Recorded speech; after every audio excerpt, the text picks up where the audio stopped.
got all this aftermarket stuff on that. My ear has a little bit of arthritis. How's that? It comes with age.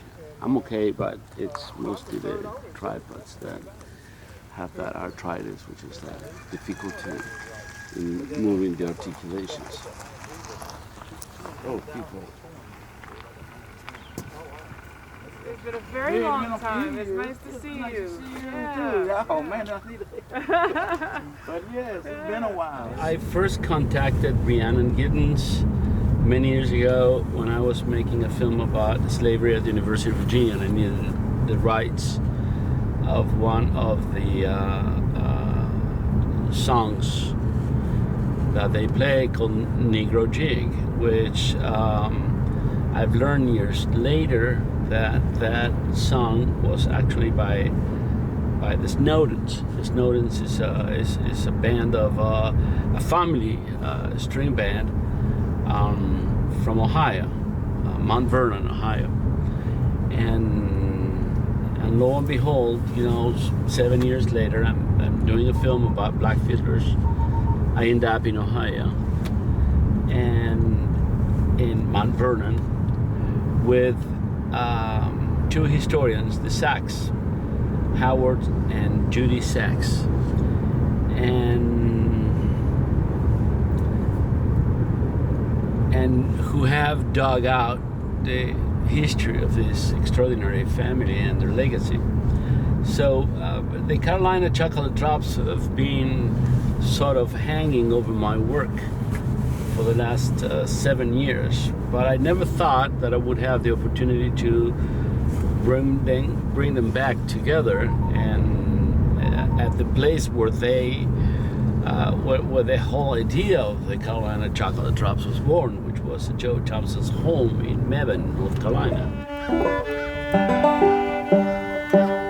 I'll never play with somebody else the way that we play. No. It's just, I'll play different things with different people, but this kind of music, like, It is so fully. Why is that? What is it?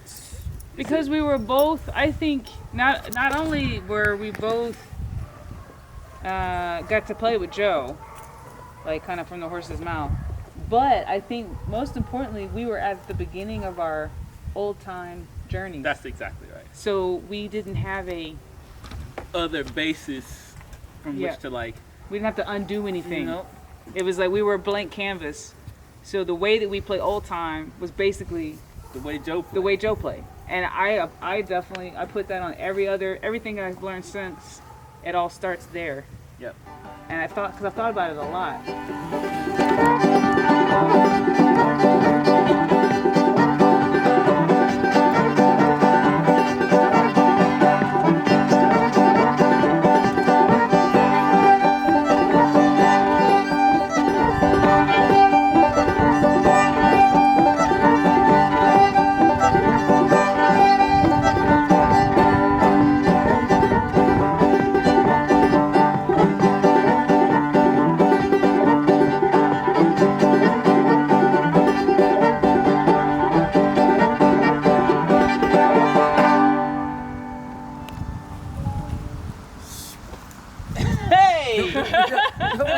You look back at your life, and there's always crossroads. There's always like me before and me after events, and meeting Joe, and not just meeting him, but actually becoming his apprentice, is definitely one of those crossroad events. It was like, if I hadn't done that, my life would be totally different.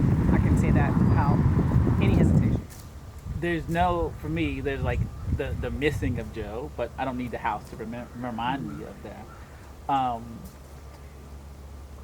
But there's also this not triumphantness, but this like upwelling that like what Joe got to pass on to us is fully alive, fully embodied, fully all that stuff, right? We got to do that. He got to help us do that.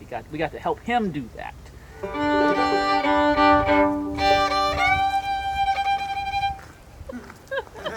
Yeah, look, I ain't I was like, oh! He always used to do that. You call it running strength.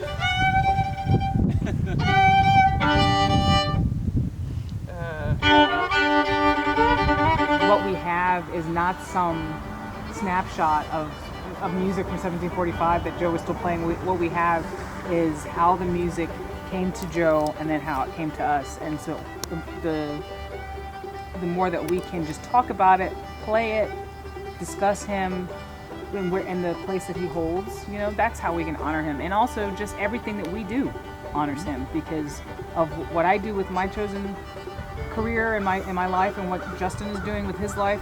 It all comes from a time with Joe, really, you know. The line is fully unbroken, right? And Exactly. it's unbroken from, you know, from before slavery. The line is completely unbroken. Oh, black Annie got away. Oh, black Annie got away.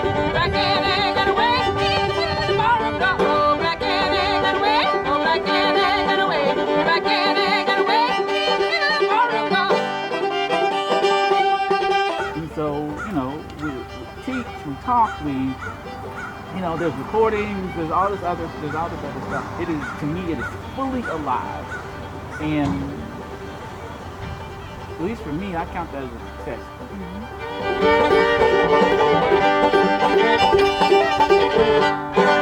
We just spent an extraordinary day with them, listening to music and having an extraordinary meal cooked by one of Joe Thompson's relatives. I never met Joe and Odell.